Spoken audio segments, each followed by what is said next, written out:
Yes, Aquarius, we're here again with your monthly horoscope for July 2014. I'm Dadhichi from astrology.com.au. I seem rather serious tonight, don't I? Well, you'd be forgiven for feeling quite frustrated. You know, the two first-rate malefics, Mars and Saturn, in the upper part of the horoscope, along with one of the karmic points, indicates quite a bit of pressure. Because this is the pinnacle of the horoscope, the apex of the horoscope, dealing with your self-development, dealing with your career, and other ethical issues as well. Of course, Saturn is one of your ruling planets, so that would maybe minimize the influence of this somewhat. But for the most part, I feel a lot of Aquarians must be undergoing this pressure, this stress. And as Mars moves up further into the 10th sector of your career and makes contact with your ruling planet, that's something we will need to talk about. And I will do that in the forthcoming month or so. But at least there's some good news for you. I'd like to get the bad news out of the road first. And that is that we do see an important transit around the 16th of Jupiter into the 7th house. A very key angular house, the four angular houses, the 1st, 4th, 7th and 10th. The 7th house being the significant relationship sector of your horoscope. That's preceded by another important transit, a shorter term transit of Mercury into your 6th house of work. So although you've had this frustrating influence of Mars and Saturn in the upper part of your horoscope, these are relieving transits that I think are going to make things a lot easier. Firstly, because you're going to be distracted. That transit of Mercury into the 6th house shows a lot of changes, I guess a focus on your day-to-day activities, your work methodologies, your systems that you use. It also has to do with your health, your vitality. So a lot of you will be starting to look at ways of improving your health, and that could be to do with your diet, vitamin intake, you know, the style of exercise that you do. Do take some time to think about that, because often we have that sheeple mentality. We follow the herds and do what they do because they look great doing it. You need to think about what suits you, what's in keeping with your particular nature. And by doing that, I think you'll maximize your exercise without doing yourself any harm.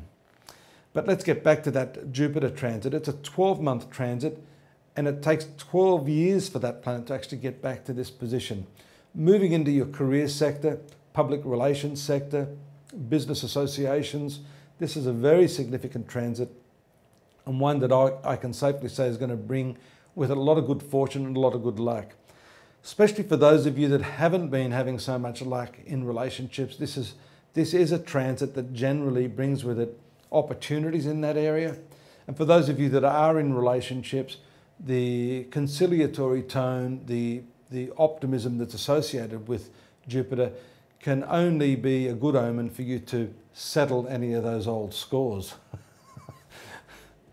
At the same time, just a few days later, we see the transit of Venus into the 6th house. So that's going to be accompanying Mercury. This is a dual benefic influence that helps your workplace. Interestingly too, according to Hindu astrology, it's not good for having enemies, because it actually endows them with the ability to overcome you. So you need to have some strategies in place and be aware that your competitors, your opponents, are going to be a little bit strengthened by these transits.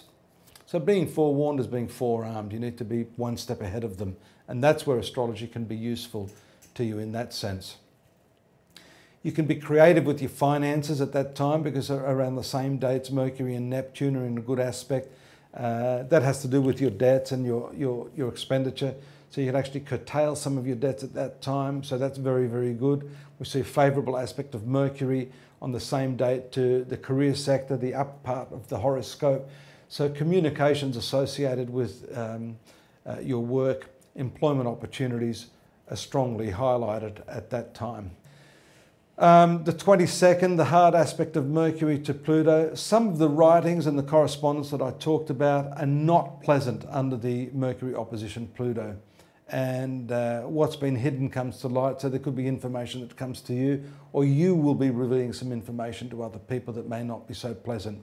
It's a hard-hitting aspect. The communication is strong, it's bold, and it's transformative. So things can change very dramatically at that time.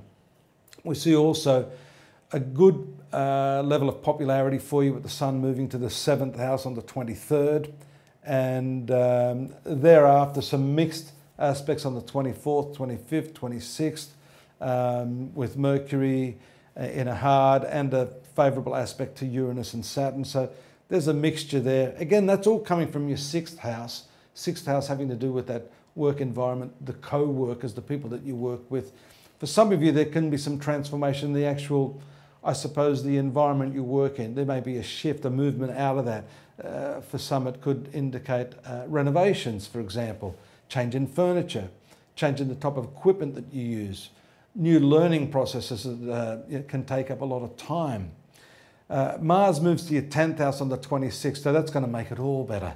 Very powerful aspect, gives you immense vitality and resurgence of ambitious drive to achieve the things that you want to achieve. So that's a really nice transit to complete the month on.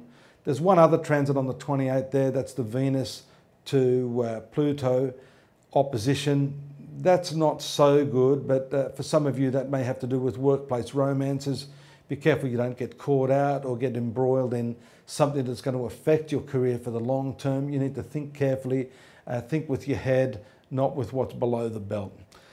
Look forward to your company next month. Don't forget to the astrology.com.au website, where we extrapolate a little more on what I've given you here as a brief synopsis, daily readings, monthly textual readings, and of course the year in focus for you. Take care.